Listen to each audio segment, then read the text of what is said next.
Hey everyone, it's Mommy Zani here, and today we're taking a closer look at some really exciting leaks for Wuthering Waves, specifically Zani's full kit, her signature weapon, and resonance chains, including all 6 of her sequence nodes. As always, just a reminder that this info comes from translated sources, so some names might change. And of course, everything's subject to change before release, so take it with a grain of salt. Also worth noting, Zani and Chiakona's beta animations are still a work in progress. Some animations and effects are incomplete or missing, so keep that in mind before making any final judgments. So let's get into it. Zani is a 5-star Spectro DPS who uses gauntlets. Right away, that tells us she's going to be all about fast, close-range combat with high impact. Starting with her basic attack, Zani performs up to 4 consecutive strikes, each dealing Spectro damage. What's cool is after the 3rd hit, there's a short QTE window. If you press basic attack again, she launches into a dash chain that flows right into the 4th stage. And if you don't get it in time, there's still a second chance after dodging. That 4th strike is still on the table, which keeps her combo flexible and responsive. She's also got standard heavy and air attack mechanics in play too, so her combat feels smooth and reactive. But that's just the start. Now her resonance skills really start to show what she's capable of. The first one is called the Standard or Professional Guard Plan. Holding the skill button puts her into a parry stance. Let it go, and she delivers Spectro damage. And if you follow up with a basic attack right away, she shifts into a quick suppression combo that slows enemies while doing even more Spectro damage. It's fluid, efficient, and rewards timing. Then things escalate when she enters her Inferno state.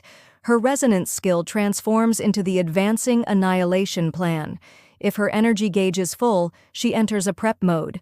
When you release, or if time runs out, it unleashes a burst that deals major Spectro damage and suppresses enemies. But here's where it gets interesting. If Zani takes damage during this phase, she'll resist crowd control, reduce damage taken, and unleash a break counterattack. This move can freeze enemies and even chips away at their stagger gauge. It's not just flashy, it's tactical. Her resonance liberation is called Rekindle, and it kicks off her Inferno transformation. It deals Spectro damage and increases her Infernal light cap from 100 to 150, instantly giving her 50 to start. From there, her basic attack multipliers go up, and she becomes much more aggressive in how she plays. Then there's the special move tied to Infernal Light. When it drops below 30, she can trigger End of Judgment, a heavy-hitting finisher that ends Inferno but delivers serious damage. It's a nice balance of risk and reward, especially if you're trying to finish off a tough enemy. Her Forte circuit, Bright Sun's Ember, adds another layer of synergy. Whenever a teammate applies Spectro Frazzle, Zani immediately converts that into Bright Sun's Ember, dealing damage and granting her Infernal Light. It makes her a great fit in a Spectro-focused team, building momentum through every interaction. Then there's her upgraded resonance skill, Ignite Bright Light. While she's in Inferno, Zani unlocks a chain of heavy slashes: Break of Dawn, Morning's Arrival, and Night's End. Holding the skill puts her into a prep stance, and depending on timing and how much Infernal Light you've got, she can unleash different versions of these slashes. Take damage while charging? She resists crowd control, reduces incoming damage, and hits back with flash destruction, freezing enemies and reducing stagger. Wait longer, and she releases Night's End for a stronger hit. If her Infernal Light is above 30, her basic attack even transforms, letting her chain Break of Dawn into Morning's Arrival and then Night's End. After a dodge, if you haven't already activated Night's End, pressing basic attack gives you flash destruction again. It all flows really well. Zani's kit encourages you to stay in the rhythm of battle. Her resource mechanics are a bit more complex but well thought out. She uses redundant kinetic energy and Infernal Light. The first is capped at 100 and generated through attacks and abilities.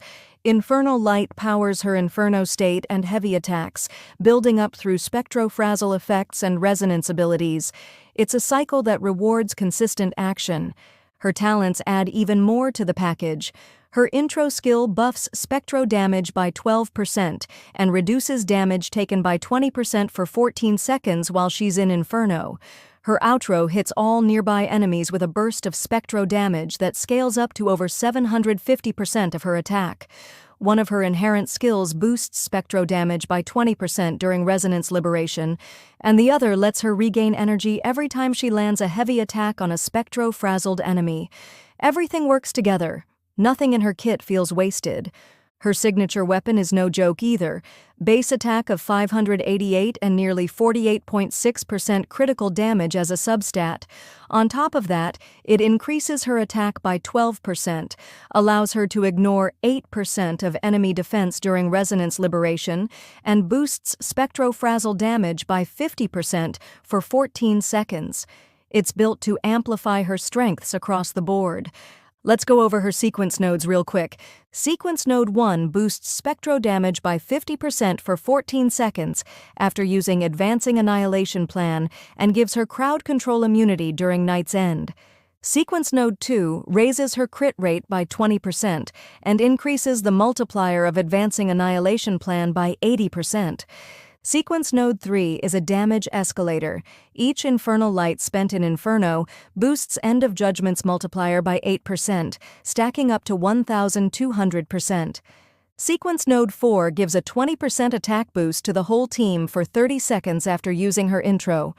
Sequence Node 5 increases Rekindle's multiplier by 120%, and Sequence Node 6 brings it home, buffing Ignite Bright Light by 40%, restoring 70 Infernal Light once when she drops below that amount, and preventing knockdown from lethal damage once per Inferno duration.